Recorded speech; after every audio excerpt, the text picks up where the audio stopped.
Next up, we have Gate of STEINER, main theme official audio from the Steins Gate visual novel soundtrack.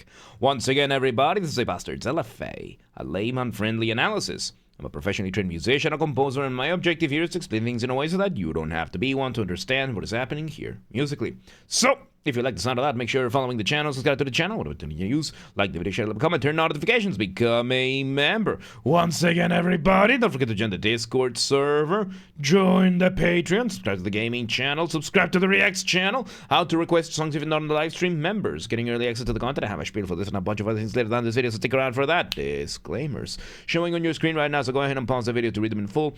Otherwise, please be patient with me. I am acoustic and guitarded, so please keep that in mind. With that, let's do this. Gate of STEINER. Let's go.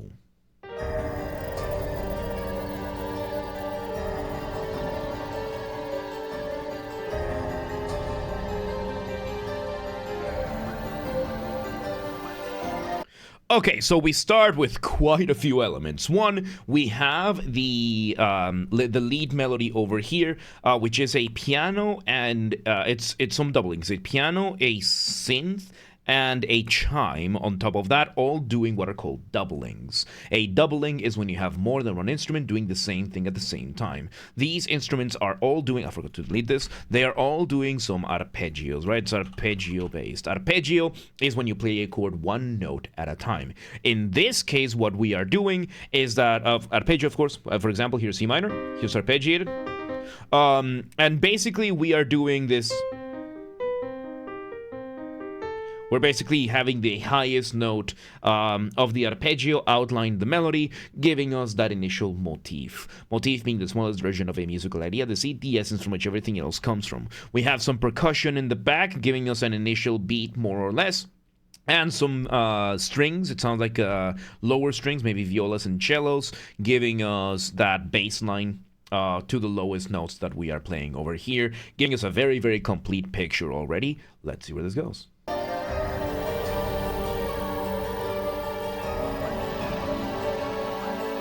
Okay, we switch around. We now have the piano playing in octaves. An octave is the same note repeated up or down throughout the instrument, right? But you can also play in octaves, meaning that you're gonna have two or more of the same note, which in the piano, it can be very, very impactful, especially if you start using some of the higher notes where we're having like that's no,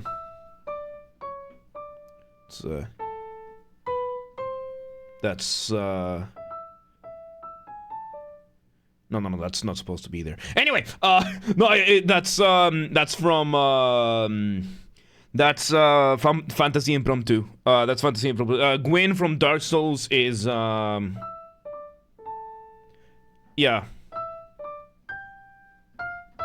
Yeah, no, Fantasy Impromptu, it's what? And it's what? It's I do not remember how it is. I'm not gonna remember right now. Anyway, let's see where this goes. In here, strings holding. We have a build-up.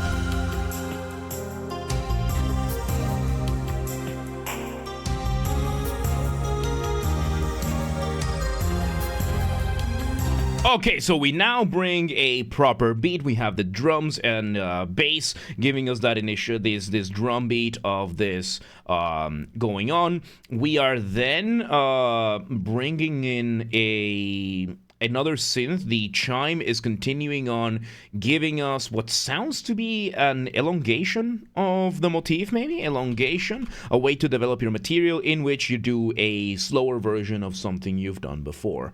And in this case, I think we are doing part of it. It's either that, or we are only doing the higher notes of the melody, in which case we would be doing without the arpeggiation. We do have the strings in the background. Hear a bit more?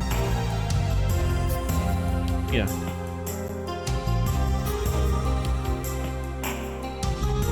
Nice. And yeah, in the background we have the violin samples in the background giving us a counter melody to this whole thing. Counter melodies for counterpoint, right? Counterpoint being the study, the art of melodies. How they are, how they develop, how they interact with one another, usually in the context of having two or more at the same time. And in this case, it is just to give a little bit of extra adornment so that the melodies can keep moving. We do have the piano there in the back giving us just the block chords. Let's see where this goes. Arpeggios from the strings, nice. Synth taking up. Variation of the motif. Nice. Oh, beautiful. This over here, that over there from the chimes, we ended up getting a very, very beautiful call and response from this one. So we had the from the chime, and then we heard the violins doing that as well. That is a particular type of call and response called a canonic imitation.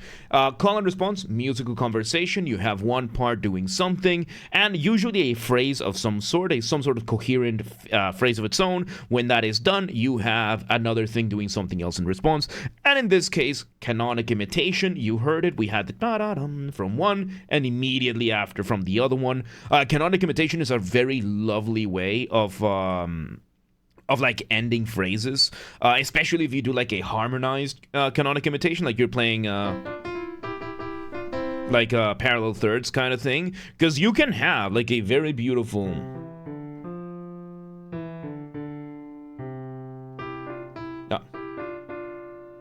let me do that again, and this time without messing it up, right? So we could have like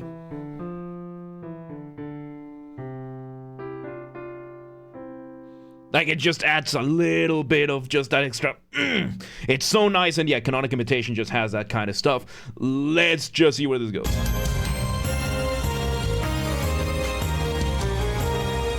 There the synth again. Now we have little variation going up. Cadence. Okay, so we bring in the cadence and we modulate. So first, we end up getting a bunch of other doublings. This is a special point when it comes to music. Music doesn't follow logic, it follows internal logic. What does that mean? Things that would be logical with regular logic don't always apply to music, and doublings is a clear example of that. We are having the chimes playing a bit, then we brought in the piano. We brought in the piano to double the chimes. We have a doubling. Then we brought another synth. We got the strings, the violins, doubling the chimes as well. Logic would dictate piano is a doubling, violin is a tripling. But this is music. Pianos are doing a doubling, violins are doing another doubling. We have two doublings. That is how music is. If we were to bring in the bass and that one starts doubling the chimes, we have three doublings now. That is the kind of stuff futuristic. It's futuristic. STEINS gets about time travel. So yeah, no. We have multiple doublings going on at the same time because that's the illogical nature of music. Music has a lot of this. It is very much, it has a lot of things that are simply internal logic. And the sooner you understand that, the sooner you understand music. That sometimes you have to suspend actual logic to engage in musical logic. And once you come to terms with that, you will be able to understand music a lot better. It is what it is, you know? It is what it is. And you know what else has internal logic? The Patreon! Patreon.com/JamesRBasterd. If you don't support this channel more than you already are, consider joining the Patreon today. Even if you're not pledging any funds, do join the free tier at least, because this is where the non-gaming LFAs are going. What are those? Anime, film, TV, label music, the kind of stuff that we usually don't do on the main channel on YouTube. Why? What we do on YouTube is inherently fair use. That does not stop bad actors such as record labels, film studios, independent rats, scammers out there from abusing the copyright system on YouTube. So in order to just not deal with that for these LFAs, we're putting them here on YouTube, on Patreon, free for everyone to watch, with paid members, citizen tier, and above getting early access to the content. So, if you want to support this channel more than you already are, consider joining the Patreon today, consider becoming a paid member today. Thank you to those who are already members, especially those who are paid members. particularly Reanalysis, French Guy, and Amaya. Your support means the world to me. Thank you again for your continued support. For everybody else, become a member today. Consider becoming a paid member today. Patreon.com/JamesRBasterd. Become a member today. Patreon.com/JamesRBasterd. Linked in the description down below. All right, back we go. And that was a good segue, right? Good enough segue. All right, live pan reaction for a judgment, please. Thank you. Fantastic. All right, let's continue.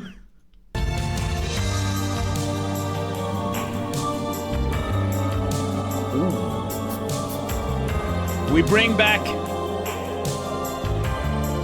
Okay, so now we bring back... So first off, we modulate. Then we bring in a new variation of the motif. So we bring the motif without the arpeggios this time around, which could lead us to say that the motif without the arpeggios is the motif. And the arpeggios were just a little bit of adornment in between. We are having the secondary phrasing, the kind of thing, from the violins, those ascending notes, but most importantly, we engaged in some modulation. Welcome to the Heron. Modulation, when it comes to key signature, is when you go from one set of chords, or as I said, a key signature or a scale, to another set.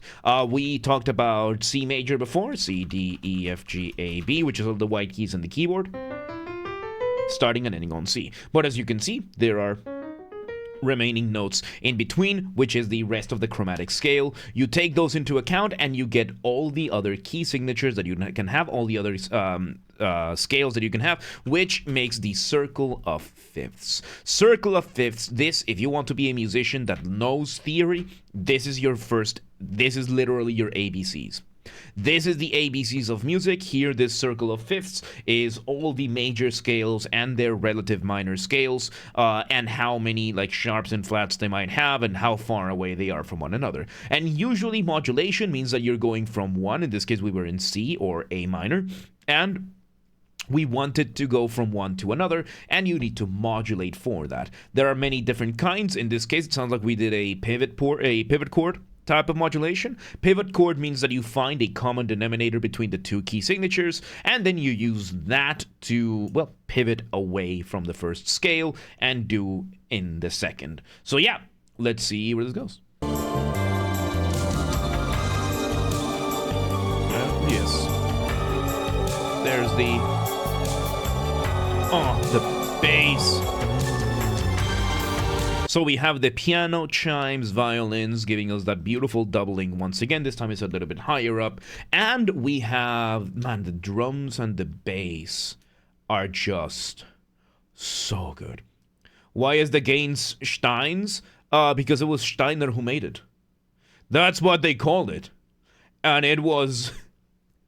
what I love about this, because I watched the anime. We're probably going to play through the visual novel because, you know, we've been doing Nimbus Company. I might just start doing visual novels for the gaming stuff. The story is so good. Is there a fretless bass? No, it's not a fretless bass, no. So yeah. Electric guitar as well, I think, in the background. Just holding down the chords. Oh, arpeggios going there.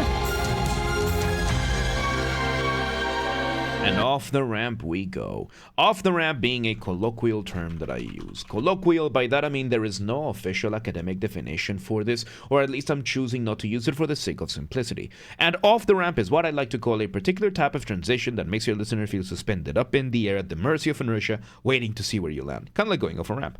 How do you do this? Remove the drums, maybe the bass as well. As we're hearing over here, how much to throw in Umineko to the mix? I don't know. What are you asking me for?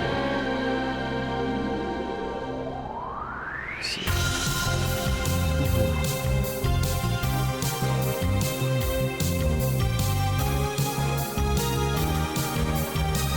We bring in this version again, and we engage in some sequencing once again. I think we discussed sequencing in this video. Sequencing, just in case I didn't, is another way to develop your material in which you repeat a musical idea from a new starting point. In this case, we are having like the...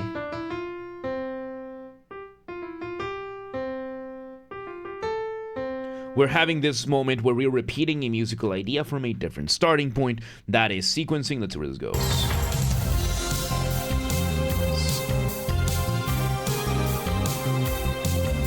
Time. Yeah, probably, very nice. The sounds are so good, dude. There's the violins in the background. Off the ramp, chimes, vocal samples in the back, with this version of the melody, this version of the motif, very lovely. And right now we're having the motif, the melody basically split into two. We have the motif, or the variation of the motif, and then some sort of tail squiggle that we are doing to loop back to it. Let's see where this goes. Yes, you did. Yes, you did. Let's see. Beautiful. There's the melody again. Cadence and cadence. Okay, so when you're making music, you're doing one of two things. You are building tension or you're resolving that tension. That point in between we call the cadence with resolution. And basically this moment, bum, bum, that is the cadence that we just had. Songs have tails? No, the motifs do. So yeah, let's see where this goes. Bringing back this melody. So yeah, at this point, we have already established all the material we are using. We are basically re-exploring different possibilities. We changed the drum beat around. We have added a guitar to the mix. But we are basically just now doing different variations of the same material because we have it, and it's good, and it works. Let's see where it goes. And,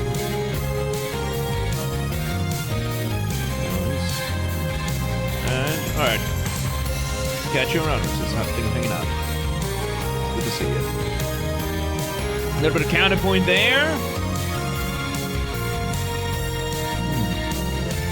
Cadence and modulating back to the original motif with the arpeggios, with the bell and everything. Nice. With the violins in the side. The octaves, looks like we looped. We might have looped here. No, the drums are too different. There we go. We slowed down the drums. We resolve with a very nice jazzy chord, and there you have it. So the final cadence, the reason why sometimes these might sound a little bit unresolved is because we're using jazz chords, we're using some extended chords, right? So when it comes to music, we have the idea of chords. I think we explained intervals earlier. So chords are basically stacked notes on top of each other. The standard is stacked thirds. Right, so if we bring the scale of C major, C, D, E, F, G, A, B, stacked thirds, and this is where music has another case of internal logic. Because in music, because of stacked chords, in music, 3 plus 3 equals 5. How does this happen? When you have a single stacked third, you have a dyad. Dyads are going to be your root note, which in this case, let's say C, and you put a third above it. C1, D2, E3. That is a dyad. So it's going to be root and third. We have root plus third, or root comma third. Then we can have the triad, which is going to be root, then the third, and then on top of that third, E is number 1, F number 2, G number 3. A third from the third, which G is 1, 2, 3, 4, 5 is the fifth of C, root, third, fifth. This is how 3 plus 3 equals 5 in music. Then we have extended chords. This is where the jazziness starts going. You will have root, third, third, and fifth, and then you can add an extra one, G1, A2, B3, which is 7 for C. Now we have a 7th chord. And then you can continue adding 9s, 11s, 13s, and you can get some really nice chords. In this case, we might have gone for like maybe a 9th chord, giving us that this very nice conflicting third up here from the rest of the chord we are doing, but giving us this very, very nice jazzy sound to it. If we were to invert some of this, we can even get this sound like here, or even can put like in the bottom side. Doesn't sound as good this way, maybe up here. Yeah, something like that, right? But either way, we end with an extended chord, and we use that for the ending of this piece. And with that, there you have it. Gate of STEINER main theme official audio from the Steins Gate visual novel soundtrack. Once again, everybody, this has been a Basterd's LFA, a layman-friendly analysis I'm a professionally trained musician and composer, and my objective here has been to explain things in a way so that you don't have to be one to understand what's happened here musically. So, if you're watching this on the YouTube video archive thing, thank you for watching. Make sure you're following the channel, subscribe to the channel, whatever button you use, like the video, share it, comment, turn on notifications, become a member. Once again, everybody, don't forget to join the Discord server. That's where everything gets announced first. Whether it's the streams going live, the videos going up the channels, updates, projects, giveaways, everything gets announced there first. We have the community there. We hang out, we chat, we steal memes from other people, sort of claim them as our own, where I host the Vintage Story community server, that kind of stuff. Also, share these videos with everybody that should know. Use the hype function on YouTube. We have a group on Discord, coordinates for that, so linked in the description. Help the channel grow. Members get early access to the content. I schedule the videos for a week on Saturdays, and if you're a paid member on YouTube, regardless of your tier, you get access to the videos when I schedule them, at least for the LFAs, so become a member today. If you want to listen to this without me interrupting every 3.5 seconds, I'll be linking in the description down below. If you want to request a song and you're not on the live stream, check the pinned comment on this video. It has the instructions on what to do. If you want to catch the streams when they happen live, we aim from Monday through Friday. We stream live on Twitch, YouTube, and Kick so that you can tune in from whichever platform you prefer. We have the full up-to-date stream schedule showing in your local time zone in both Discord and Twitch, both linked in the description. So, if you live in Rio Frio, Cold River, and you're like, yeah, but what time is whatever time it is in Hungary? I don't live there. Do not worry. Just go to Discord or Twitch, both linked in the description, and it's going to show the streaming schedule up to date in your local time zone, accounting for the daylight savings if necessary. And subscribe to the gaming channel. Follow the gaming channel, because of course I have a gaming channel. I'm on YouTube. What could I possibly have? Games are Basterd. Proper the gaming after show recordings when they happen. We play games on the later part of the stream, and then the VODs for every game we play live eventually end up over here. So subscribe to the channel, linked in the description, or search on YouTube, same username as James R. Basterd, swap the J for a G, and you got it. Thank you again for 900 subscribers here already. I really do appreciate it. And subscribe to the Reacts channel. The LFAs are React format. This is where we're putting the Reacts for everything else. James Reacts Basterd. Subscribe to the channel, linked in the description, or search on YouTube, same username as James R. Basterd. Extend the R to Reacts, and you got it. Thank you for 700 subscribers here already. I really do appreciate it. And yeah, there you have it. Gate of Steiner, main theme, official audio, Steins Gate. Such a good one, dude. We are gonna have to play this one day, dude. Really good stuff, man. Really good stuff. But yeah, let's move on.